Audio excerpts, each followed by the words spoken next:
De hecho, por ejemplo, ahorita tenemos dos pacientes con cirrosis descompensada. Entonces es algo que en los hospitales por lo menos sí o sí lo van a ver. ¿Sí? Ahora lo que hacemos más bien es manejar las complicaciones, porque no manejamos la enfermedad per se, porque como ustedes saben la cirrosis no tiene curas. Entonces, una vez establecida la cirrosis y ya definida, lo único que podemos hacer quizás es trasplantar, ¿no? Trasplante hepático. Pero que en nuestro medio el porcentaje de trasplantes es muy bajo. Y aparte que la primera causa de cirrosis pues no es trasplantable. Entonces tenemos ahí una dificultad bastante severa. Entonces lo que vamos a aprender ahora es más que nada a manejar las complicaciones de la cirrosis, lo que me puede pasar como consecuencia de. Sin embargo, igual hay que recordar que dentro de las principales causas de cirrosis está el alcohol, el consumo crónico de alcohol. Y que de hecho puede empezar a edades muy tempranas. Ahorita tenemos hospitalizado un paciente de 26 años con cirrosis post-alcohol, ¿no? Inició tomando a los 12 y han pasado más de 10 años de consumo, pues ya está con una cirrosis, ¿no? Desde esa edad ya podría manifestarse o antes, dependiendo de la edad del consumo, la frecuencia y la intensidad. En segundo lugar a nivel mundial, pero no a nivel de Perú, el MASLD es una causa importante. De hecho va a ser la más importante de acá unos 10 años aproximadamente, ¿sí? El MASLD, recuerden, es la enfermedad hepática esteatóxica asociada a disfunción metabólica, ¿sí? O como la conocemos con su sobrenombre de hígado graso, ¿sí? El hígado graso, que a veces les van a poner en los resultados de ecografía, va evolucionando, ¿sí? Y puede llegar con el tiempo y con los malos hábitos alimenticios a provocar una cirrosis, ¿sí? Y luego, la segunda causa en el Perú, en realidad, es los virus hepatotropos, ¿sí? O sea, el virus B y C. Pero que a nivel mundial representan un tercer lugar. La ventaja, o no la ventaja, digamos que lo bueno de estas infecciones es que tienen tratamiento, ¿sí? Y que con tratamiento oportuno pues puedo disminuir la posibilidad de que mi paciente desarrolle cirrosis. Entonces es importante hacer tamizajes, diagnosticar la enfermedad y tratarla, ¿no? Ya sea con tenofovir, si es que mi paciente tiene una hepatitis B, o con sofosbuvir y el patasvir, si tiene una hepatitis C, de acuerdo a lo que dice MINSA, por si acaso, ¿sí? De acuerdo a lo que dice MINSA. Ahora, estos porcentajes que les estoy diciendo de primero segundo son de los que llegamos a diagnóstico, porque vaya que son casi muy variable, el 30% de cirrosis en las cuales no llegamos a saber qué la provocó. Simplemente un paciente que tiene cirrosis y no sabes qué le provocó. El paciente no toma, no consume medicamentos, no tiene infección por hepatitis, les descartas las causas más raras como son, por ejemplo, las enfermedades autoinmunes como hepatitis autoinmune, colangitis biliar primaria, colangitis esclerosante primaria, le descarta enfermedades de depósito como Wilson, le descarta enfermedades metabólicas como por ejemplo que puede ser el enfermedad de Gaucher, le descartas todo y no encuentras nada, ¿sí?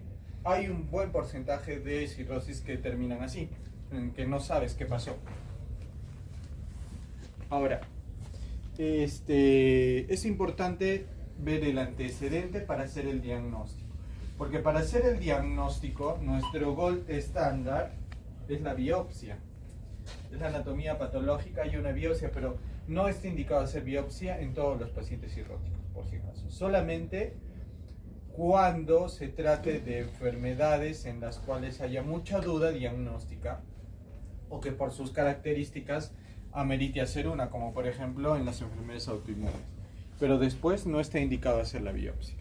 Ahora, entonces, ¿cómo hago el diagnóstico si es que no voy a utilizar la biopsia? Y en la cirrosis el diagnóstico se basa en dos puntos muy importantes. Lo primero es la clínica, que el paciente tenga signos clínicos sugerentes de cirrosis, ¿sí?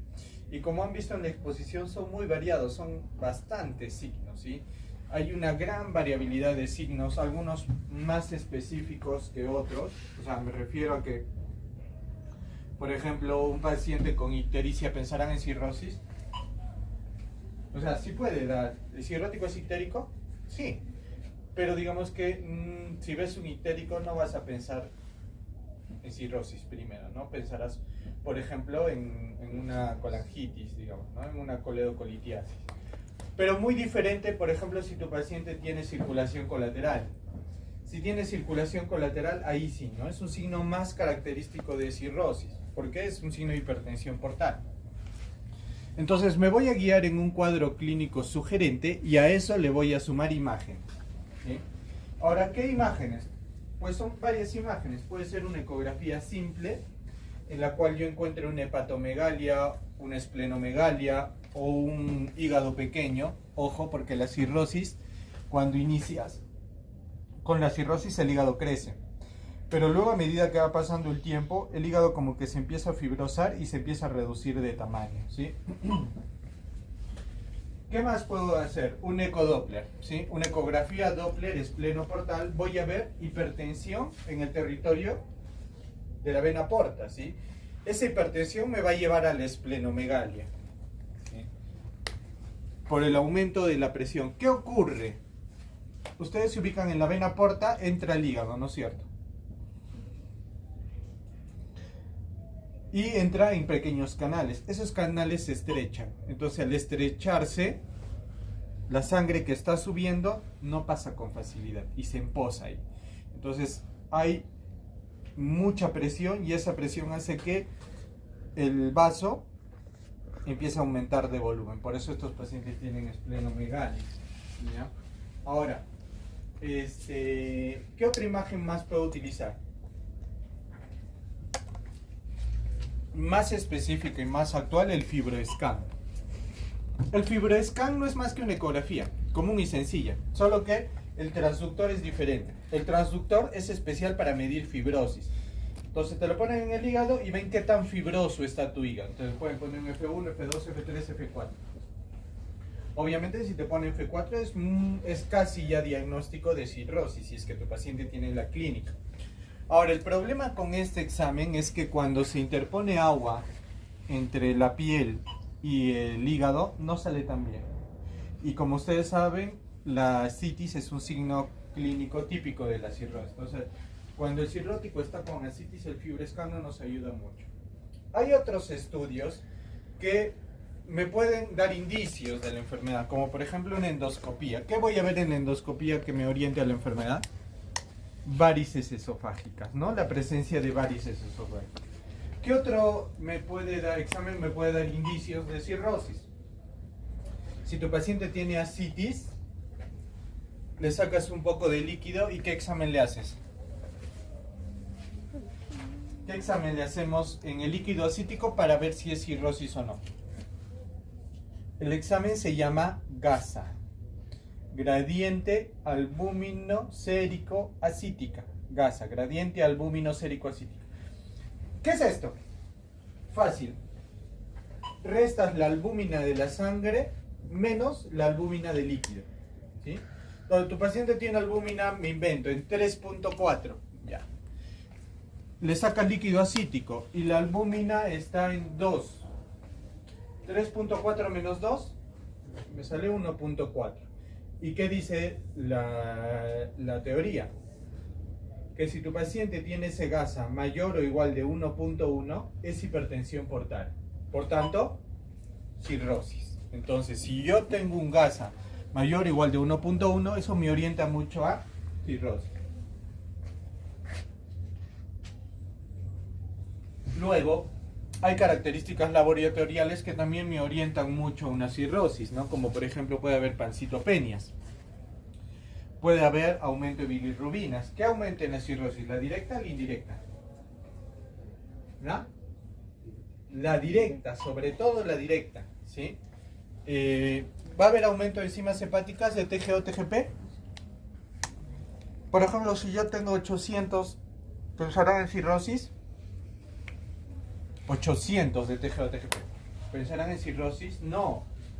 Cirrosis sí aumenta TGO-TGP, pero es un aumento más discreto. Cuando tenga un aumento así en 800, tienen que pensar más no en una enfermedad crónica, sino en algo agudo, ¿sí? Cuando es agudo aumenta mucho TG o TGP, ¿ya? Entonces yo básicamente ya tengo mi diagnóstico hecho, ¿sí? Una vez que yo ya tenga el diagnóstico en virtud de la clínica, de algunos exámenes de apoyo al diagnóstico, ojo, hay algunos scores, ¿sí? Que pueden encontrar en internet, como por ejemplo el más popular, el FIB-4, que son scores que han sido diseñados básicamente para pacientes con cirrosis por hepatitis, ¿ya? Pero pues en algunos lugares los utilizan como un criterio adicional, o sea, no solamente el cumplir el criterio me va a hacer el diagnóstico, hay que tener eso en cuenta, hay que apoyarse siempre de la clínica, ¿ya? Una vez que yo tengo definido mi cirrosis, la otra cosa que tengo que definir es el estadio, ¿sí? Y el que más usamos en el hospital es el score de Child, el de Child-Pugh, ¿ya? Este score me va a decir si la cirrosis es estadio A, B o C. ¿Es importante? Sí. ¿Por qué? Porque me determina sobrevida, ¿sí? ¿Y a qué va? Por ejemplo, si me sale un score de Child en A, ¿qué le voy a decir a ese paciente? Que de acá a un año hay 100% de posibilidades que esté vivo, ¿sí? O sea, de acá a un año 100% de sobrevida. Pero si me sale B, hay un 80% de sobrevida. O sea, 8 de cada 10 cirróticos sobreviven al año. Pero si me sale Child C, ¿cuánto es la sobrevida? 45 más o menos. Eso quiere decir que un paciente con Child E, de 10 pacientes, más o menos entre 4 a 5 sobreviven al año, ¿eh? O sea, la mortalidad es muy alta. Estamos hablando de que casi un poco más de la mitad fallecen a un año desde que tú calculaste el score, ¿ya?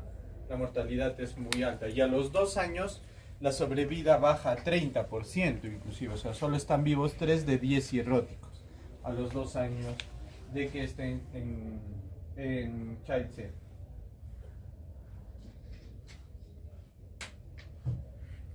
Hay otro criterio que utilizamos mucho en la práctica clínica, es el MELT sodio, ¿sí? El MELT, mientras más alto, peor pronóstico. Mientras más bajo, mejor pronóstico en el MELT. Ya, ahora sí vamos de lleno a la parte terapéutica, ¿sí? Vamos a ver con las complicaciones. Vamos a hablar de una de las complicaciones más frecuentes, la ascitis. ¿Sí? El paciente viene con ascitis. Primero, para hacer el tratamiento de la ascitis, tengo que determinar la severidad de la ascitis. O sea, si es una ascitis leve, moderada o severa. ¿Cuándo voy a decir que una ascitis es leve? ¿Cuándo diré que una ascitis es leve? Cuando solo la voy a ver en ecografía, ¿no? Por ejemplo, ¿alguno de ustedes tiene ascitis?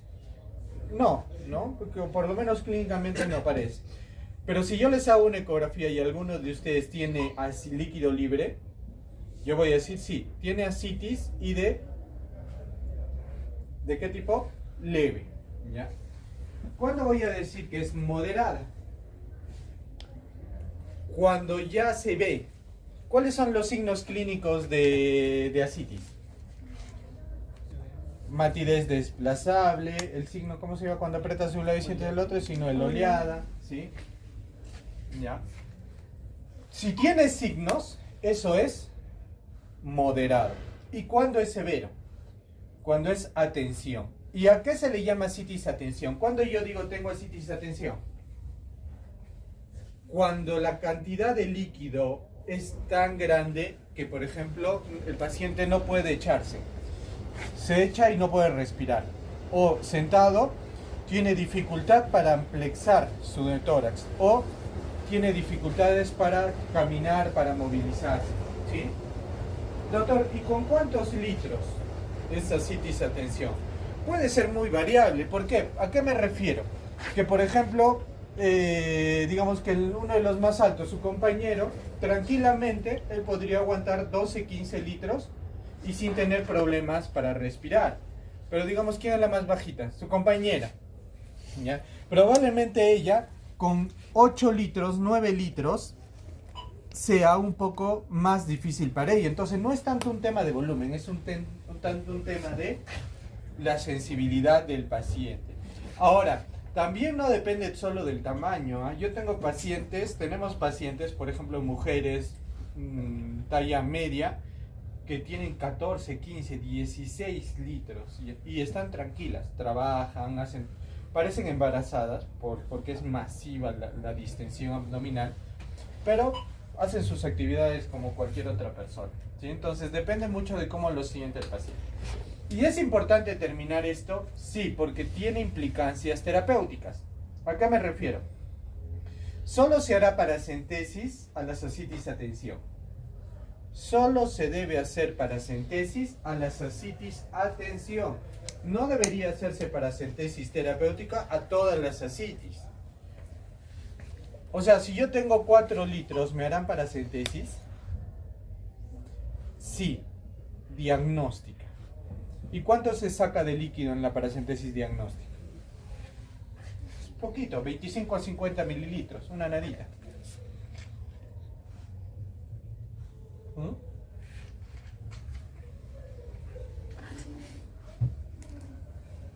Ahora, ¿por qué solo a ellas? A esas ascitis, atención.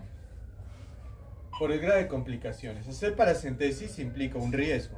Ya tiene varias complicaciones y de hecho las vamos a ver en un momento. Entonces no es aconsejado hacer a todos los pacientes paracentesis, ¿sí? La verdad es que en la práctica clínica lo hacemos, ¿sí? A ver, llega un paciente con 8 o 9 litros, le hacen su paracentesis, ¿sí? Pero no es lo más aconsejable. Lo aconsejable es hacer cuando tengamos paracentesis, atención. Entonces, ¿cuál es el tratamiento para un paciente con ascitis leve o ascitis moderada? Primero, de base, diuréticos. ¿Sí? ¿Qué diurético? Espiro y furo. Espiro y furo. ¿Ya?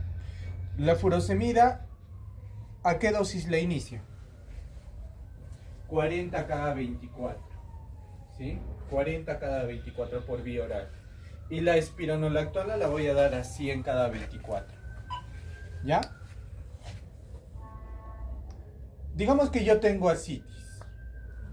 Y ustedes me van a iniciar furosemida y espironolactona. ¿Cómo se dan cuenta que estoy yendo bien o mal? ¿Cómo se darían cuenta si estoy yendo bien o mal con su tratamiento que me están dando? ¿Ah? Con la diuresis. ¿Cuánto tendría que estar la diuresis?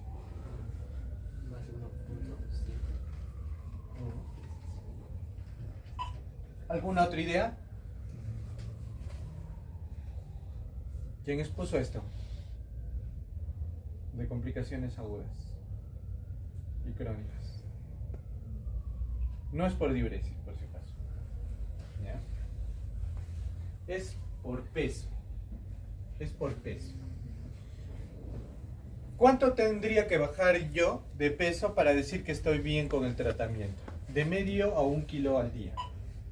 Tendría que perder 0.5 a 1 kilo por día.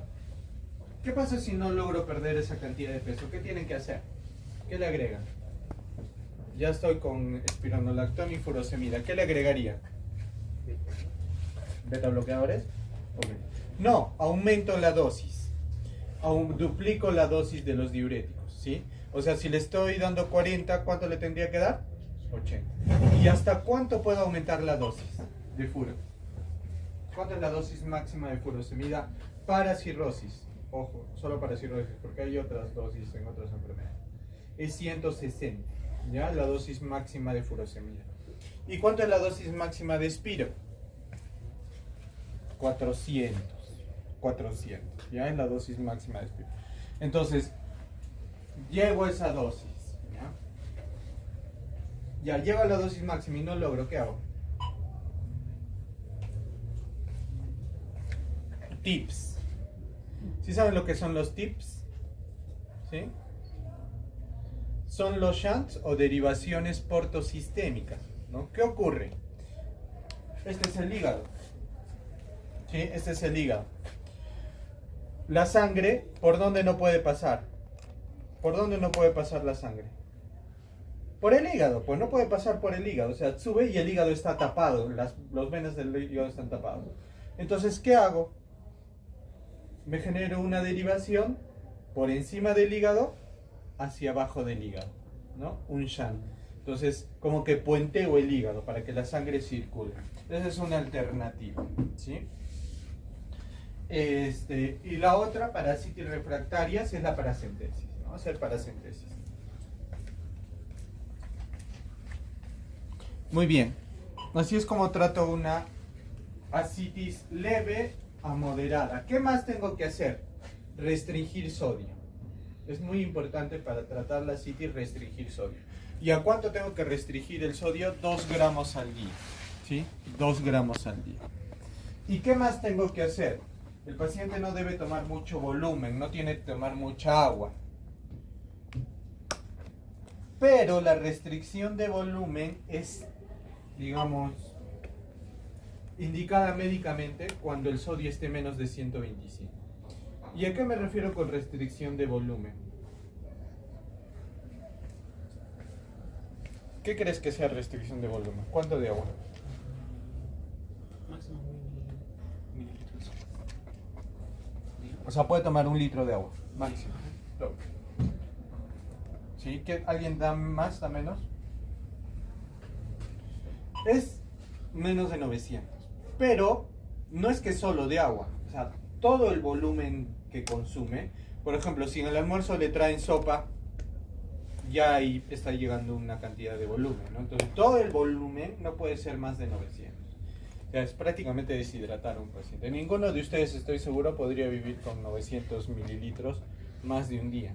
O 2, porque tendrían muy activada la sensación de sed, de querer tomar líquido. ¿Sí? Por eso es que a los cirróticos solo le restringimos el volumen a ese extremo cuando el sodio está a menos de 125. Si no, simplemente la indicación es que no tome mucha agua. ¿Ya? Ahora, ¿qué hago cuando tengo una ascitis a tensión? ¿Qué dijimos que es el tratamiento? Paracentesis. ¿Cuánto de litros puedo sacar de líquido acítico en cada paracentesis? Como máximo.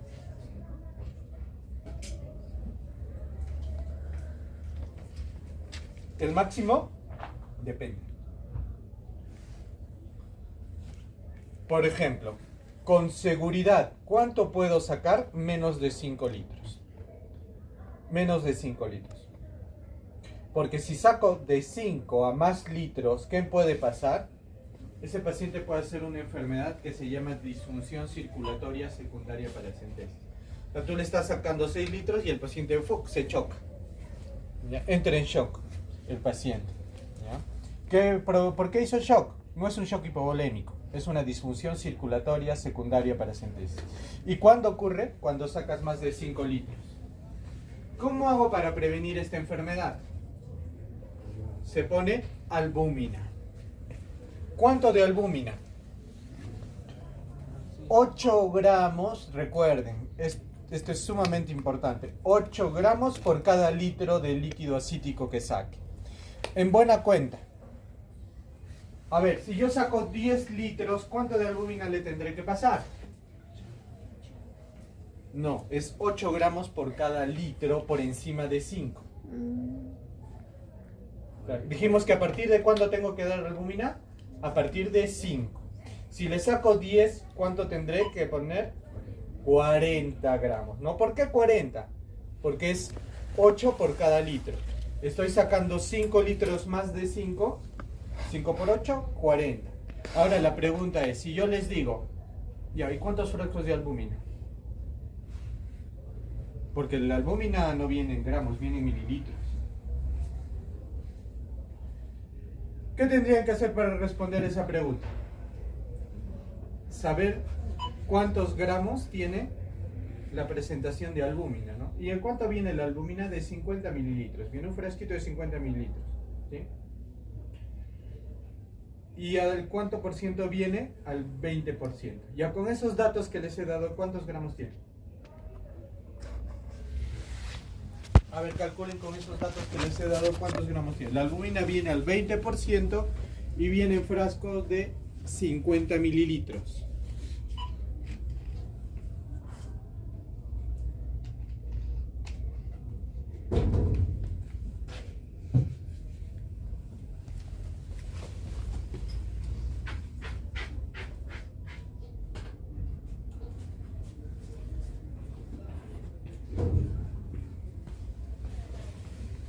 Sencillo, ¿no?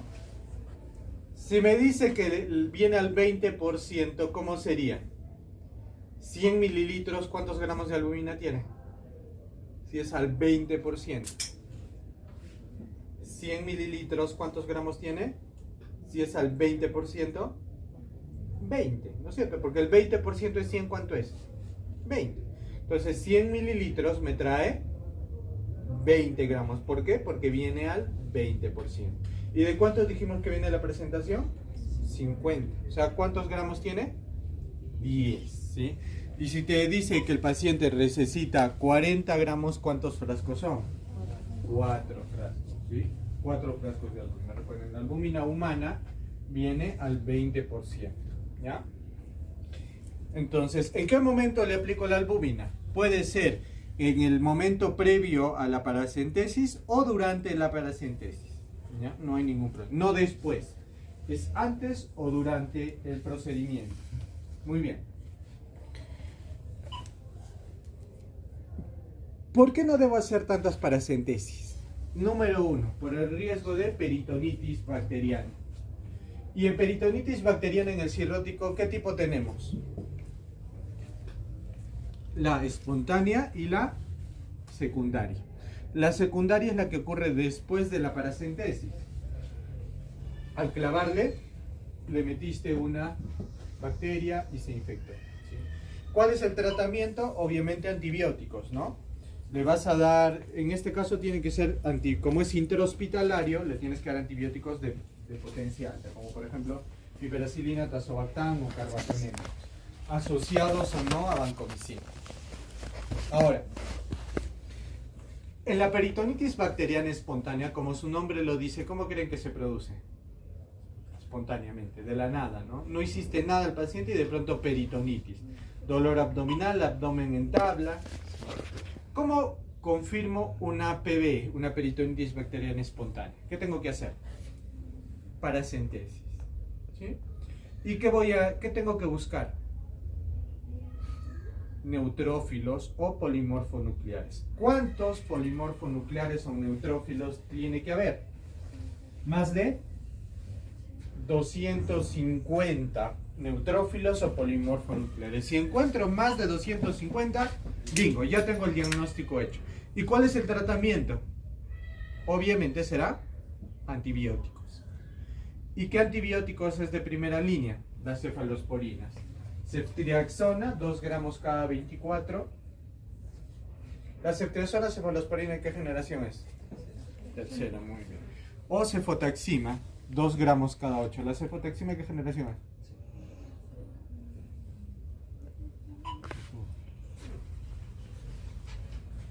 ¿Por cuánto tiempo doy el tratamiento? 7 a 10 días. 7 a 10 días de terapia antibiótica. Algunos protocolos, ojo, no todos los protocolos, solo algunos, dicen que para PBE también es necesario administrar albúmina, ¿sí? Y la albúmina la sugieren dar 1.5 gramos por kilo de peso. 1.5 gramos por kilo de peso el día 1 y el día 2. Y luego el día 3, 4, 5, 6 y 7 le voy a dar 1 gramo por kilo de peso. ¿Ya? Y aparte hay otra cosa más. Te dicen que si te ha dado una peritonitis bacteriana espontánea, es mejor que tomes profilaxis secundaria. ¿Qué quiere decir profilaxis secundaria? Tratamiento para que no te vuelva a dar una PB. ¿Y cuál es el fármaco indicado en profilaxis secundaria? Norfloxacina. Norfloxacino 400 cada 24 horas, ¿sí? Como prevención secundaria, o sea, como tratamiento profiláctico. Ojo, en el Perú también está recomendado el cotrimoxazol, trimmetoprim-sulfa, como terapia profiláctica, una tableta cada 12, ¿ya?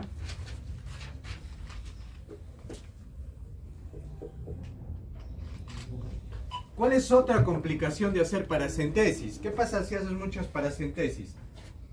Aumentas el riesgo de desarrollar síndrome hepatorrenal, que es otra complicación de la cirrosis, el síndrome hepatorrenal. ¿Y qué es eso? Es una falla renal secundaria a un problema hepático. Es un síndrome hepatorrenal. Tiene dos tipos. El tipo 1, que es el agudo, o sea que rápidamente el paciente le falla el riñón, y el tipo 2, en la cual la falla es un poquito más lenta. ¿Ya? ¿Tienen calor o frío? ¿Calor o frío?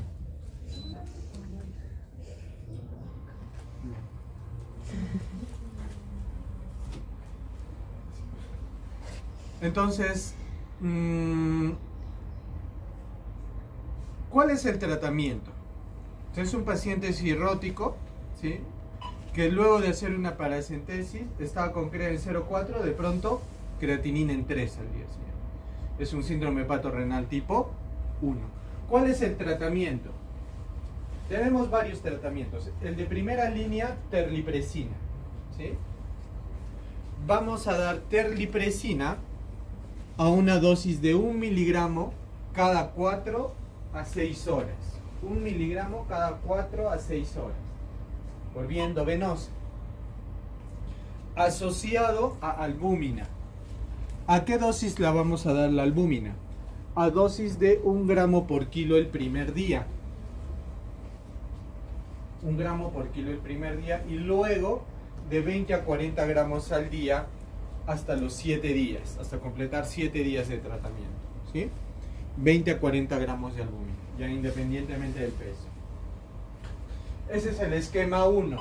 ¿Cuál es el esquema 2? Si por ejemplo, como estás en el Gollito y no tenemos terlipresina, utilizamos noradrenalina en infusión.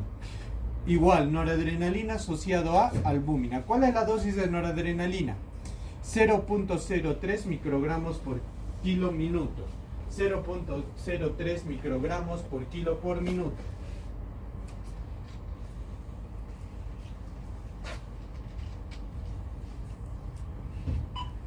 ¿Qué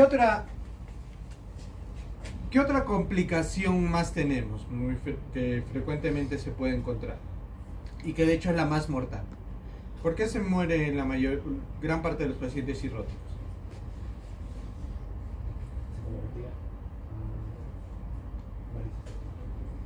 Por sangrado, por hemorragia digestiva, ¿sí?, por varices que empiezan a sangrar. Entonces, ¿cómo yo evito que mis varices sangren? ¿Cómo puedo evitar que mis varices sangren? O sea, tú tienes un paciente cirrótico, ya tiene varices. ¿Cómo puedes evitar que sangren? ¿Qué tratamiento le das?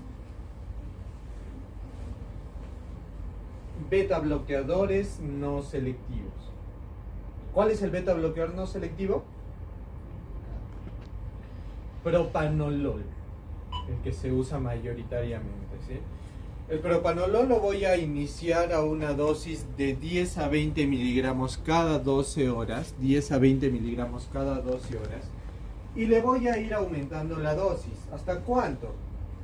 Hasta llegar a 160 miligramos al día si el paciente tiene ascitis, y 320 si el paciente no tiene ascitis. Ahora la pregunta sería, ¿a quién le doy de 10 a 20 y a quién le doy 320? ¿De qué depende la dosis? ¿Cuál es el objetivo del tratamiento? ¿A dónde quiero llegar? Sí, a que no sangre, pero no es una forma de evaluar, ¿no? ¿Cómo puedo evaluar? Básicamente se evalúa con la frecuencia cardíaca. ¿Ya? ¿Hasta dónde le doy, le aumento la dosis? Hasta lograr bradicardia. Que la frecuencia cardíaca esté entre 55 y 60, ese es mi objetivo terapéutico.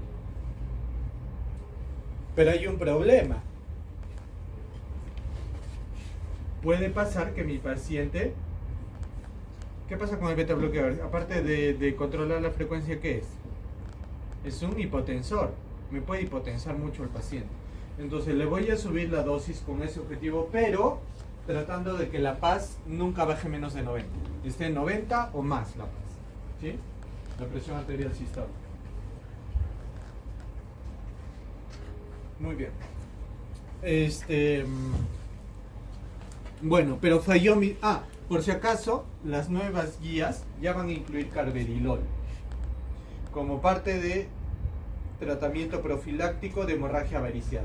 Carvedilol a dosis de 3.125 cada 12, por si acaso. 3.125 cada 12. Dosis inicial le puedo hasta duplicar la dosis. Hasta 6.25 cada 12. ¿Ya?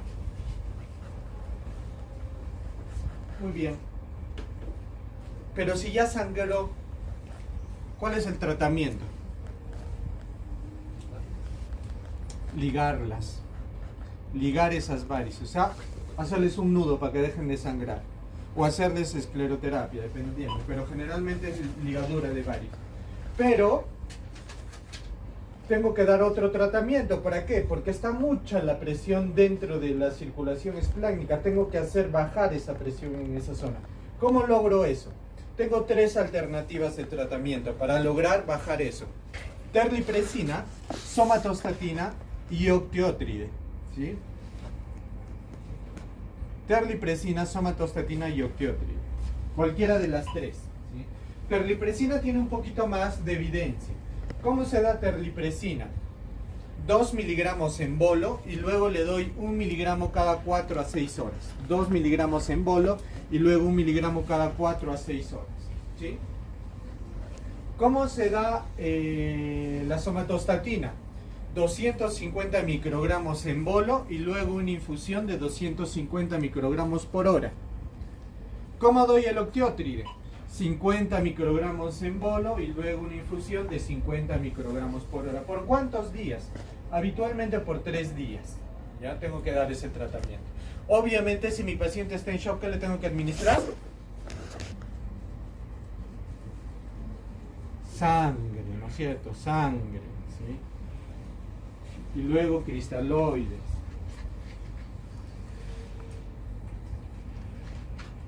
Listo.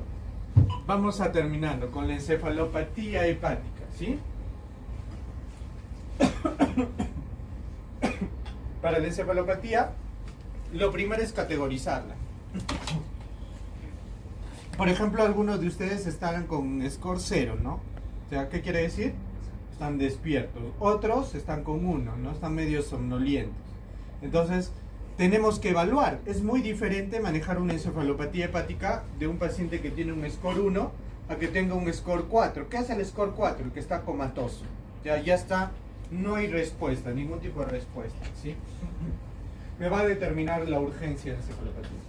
¿Saben por qué se produce la encefalopatía en el paciente cirrótico? Metano. Las bacterias del colon, al digerir, al alimentarse de las heces, producen como producto de degradación. Pero cuando no hay movimiento intestinal, ¿por qué? Porque el peristaltismo en el cirrótico está disminuido. Entonces se queda ahí detenido todo. Entonces ese vapor, en vez de salir por fuera, atraviesa las paredes, ingresa la sangre y llega al cerebro. Y el paciente se pone encefalopático. Por tanto, ¿cuál creen que sería el tratamiento? Que bote lo que tiene, ¿no? ¿Y cómo puedes hacer eso? Con lactulosa. ¿Sí? Lactulosa la vamos a dar de 15 a 30 mililitros cada hora hasta lograr que el paciente logre hacer reposición. O sea, cada hora le estás dando una cuchara, una cuchara, una cuchara, una cuchara, una cuchara hasta que bloom, bote. ¿Ya? Doctor, ¿le puedo dar 10 litros de lactulosa? No, hay un límite, ¿no? Más o menos por día no me debo exceder de 150. Ahora la pregunta es, ¿qué pasa si yo le di 150 y sigue sin hacer? ¿Qué tengo que hacer? Enema evacuante de retención con lactulosa. La misma lactulosa que estaba tomando el paciente, agarras un frasco completo, lo echas en 1 litro de agua tibia, interrectal. Y ahí sí ya no hay piedra. Sale porque sale lo que esté ahí, ¿no? A no ser que haya una impactación, pues ya no tienes que entrar. Pero de que sale, sale. Gracias a Dios hasta ahora no he visto ningún paciente que no le haya servido los enemas de la tulosa.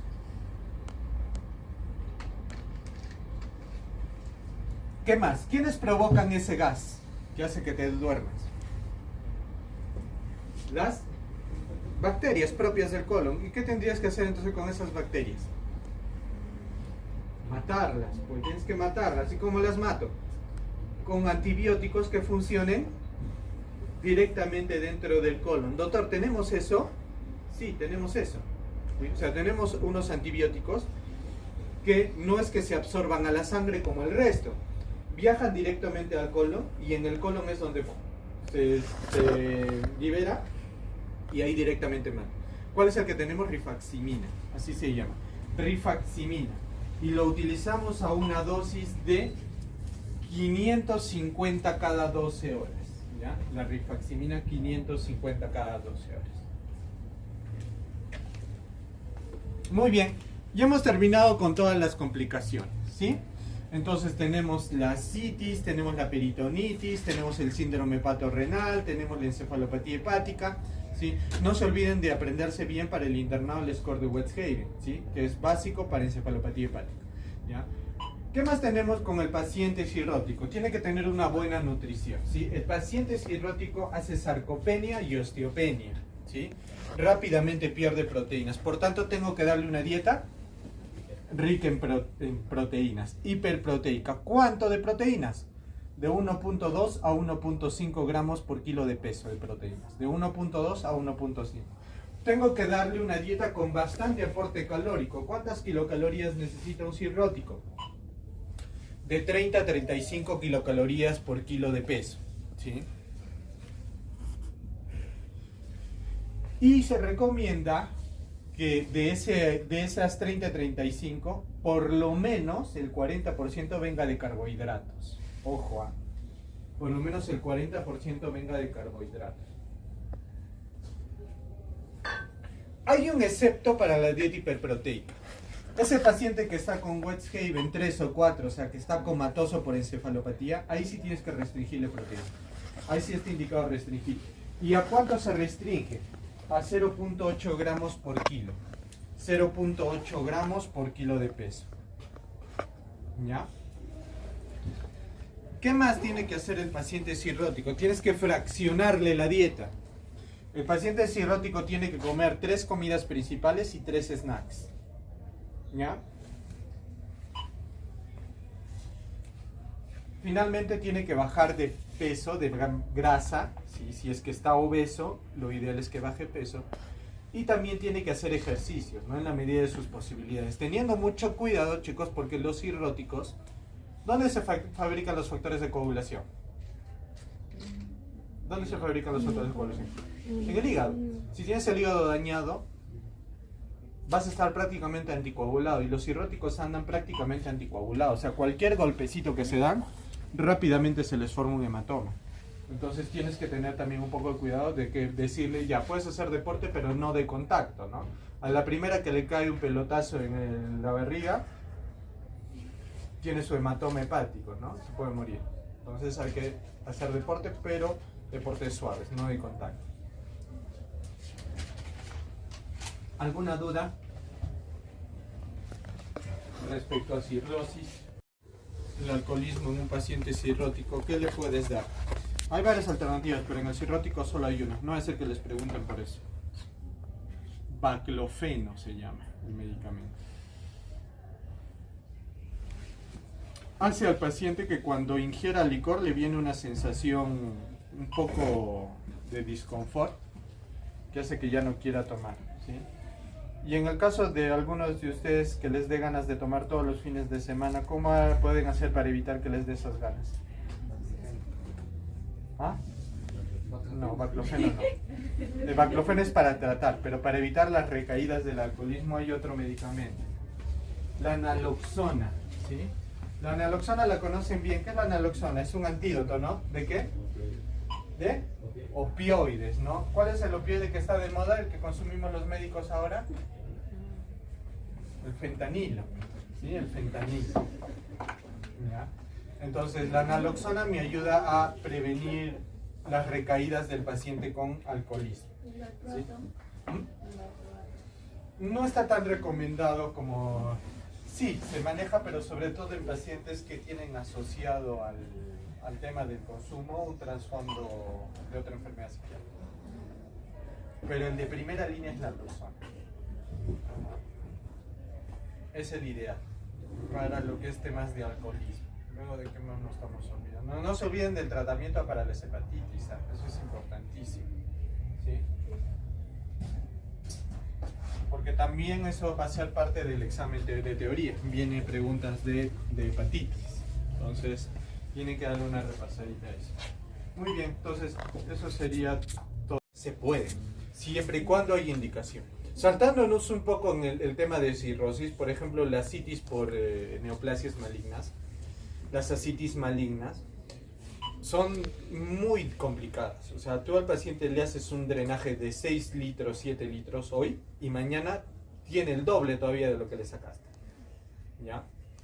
Entonces es muy complejo. Por ejemplo, en esas ascitis malignas lo que hacen es le dejan un drenaje permanente. O sea, bueno, en otros países hay drenajes permanentes, pero lo que hacemos aquí en el hospital es acondicionamos un catéter venoso central y le metemos un catéter venoso central por el ombligo. Entonces todos los días abrimos el catéter para drenar unos 5, 6, 7, 8 litros y sacar, ¿no? A medida que el paciente le des un poco de confort, porque la mayoría de pacientes que llegan con eso ya están en paliativo nada más. Eso no es. Sí, por eso solo lo usamos en paliativo. O sea, ya en pacientes que tú dices, no, este paciente ya no tiene tratamiento, solo vamos a darle confort, calidad de vida, te dejas el drenaje para que, inclusive ellos ya solitos se drenan en casa, ¿no? Abren el dispositivo, el catéter, van soltando hasta que se sienten que ya pueden respirar mejor y se lo cierran otra vez. O sea, ya es como que en ascitis maligna es muy complicado. En cambio, en ascitis por cirrosis, a no ser que sea un child C muy complejo, son más manejables. ¿En cuánto tiempo veo si la furo ha funcionado? La furo funcionó un día. Solo Un día. O sea, yo te inicié hoy día, de acá a 24 horas te peso. Pero sería aumento otro día. Y así hasta que logre tener mi dosis objetivo. ¿Sí? Doctor, tengo paciente con hígado graso, pero asintomático. ¿Qué debo manejar con él? Dieta. Solo... Dieta es importantísimo. Hay estudios que han mostrado que silimarina, que es un fármaco hepatoprotector, entre comillas, podría ayudar a revertir. Pero lamentablemente los únicos que han hecho los estudios son los que fabrican el producto. Entonces ahí hay un tema que aún está por verificar si es que efectivamente hay o no hay. ¿Ya? Entonces por el momento es dieta nada más, dieta y ejercicios para el hígado graso, el famoso hígado graso. 1, 2, 3 y de ahí se salta a cirrosis. Entonces hay que ver eso. ¿Qué? Con cada complicación que tiene, ¿cuántos años de vida se va gastando? O sea, ¿cuántos años de vida se va perdiendo por cada complicación se va restando los... Mira, no tanto es que se reste la vida, sino que las complicaciones tienen alta tasa de mortalidad.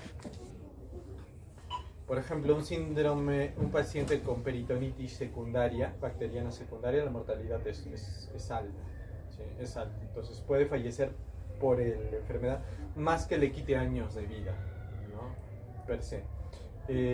Lo que quita años de vida en estos pacientes más es, por ejemplo, el deterioro de la disminución de las plaquetas, ¿ya? El aumento de las enzimas hepáticas, la ictericia,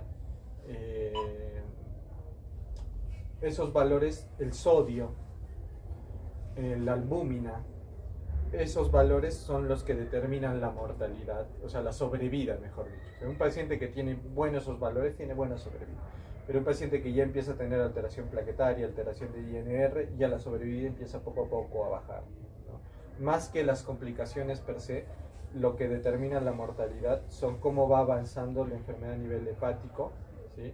Y en general a nivel sistémico, que lo controlamos mediante coagulación y plaquetas. básicamente, más que te quite años de vida una complicación per se. ¿Sí? ¿Por qué? Porque tenemos pacientes con ascitis, cirróticos con ascitis, que están en Child B y están manteniéndose bien. O como tenemos, por ejemplo, ahorita un paciente cirrótico que se nos va a morir hoy día o mañana, que no tiene nada de ascitis, pero está en Child C. Y entonces no correlaciona, ¿no? Y ese paciente, por ejemplo, la única complicación que ha tenido ha sido su encefalopatía hepática. Entonces es muy variable, es muy variable. No hay una forma de determinar per se, hay que manejar cada paciente de manera diferente. ¿Alguna otra pregunta? ¿Qué tan cierto es lo de que a partir de los 40 años todos tenemos algo de hígado graso? No. Porque yo escuché que era un médico y cuando quise buscar la realidad no encontré ninguna literatura. A ver, yo me hice una eco cuando tenía hace 10 años atrás y estaba con hígado graso de tipo 2. Y me hice uno el año pasado y tenía el hígado normal. Es muy dependiente del observador, es muy del ecografista. Y pues no es que todos van a tener, ¿no? Pero que vaya que sí, no somos latinoamericanos. Es muy raro que un latino llegue a los 50 sin hígado graso. Es muy raro. Que puede haber, sí, definitivamente. En alguien, por ejemplo, que lleva una vida sana, que tiene una dieta adecuada, pues sí, que no toma medicación, que no consume alcohol, que hace ejercicios, sí, puede tener, ¿no? Y que tenga suerte también. Porque hay gente que cumple todos esos requisitos, no toma, no fuma, no hace nada, cirrosis, ¿no? ¿Y por qué? Por una hepatitis autoinmune, por ejemplo, ¿no? Entonces es muy variable. Pero eso de que todos tienen, no es cierto. ¿Hay alguna consideración en transfusión en cirrótico? No, ninguna. O sea, con valor menos de 7 se transfunde en caso. Igual, menos de 7 se transfunde unidades. Siempre y cuando tener consideración con el volumen, porque correr más riesgo de encharcar a un paciente con el exceso de transfusiones que en un paciente normal. Esa es la única atingencia que tienes que tener. O sea, ¿a qué voy? En un mismo día un paciente cirrótico no le vas a poner 2 paquetes globulares, 6 plasmas frescos congelados, no, porque se te va a hacer edema agudo del pulmón. Entonces solamente esa consideración de no pasar mucho volumen, pero después siguen los mismos criterios de transfusión en cuanto a plaquetas y en cuanto a hemoglobina, ¿no? Que son los menos de 10.000 y menos de 7 para que sea urgente. ¿Qué más? Muy bien. ¿Ya saben dónde van a ser internados?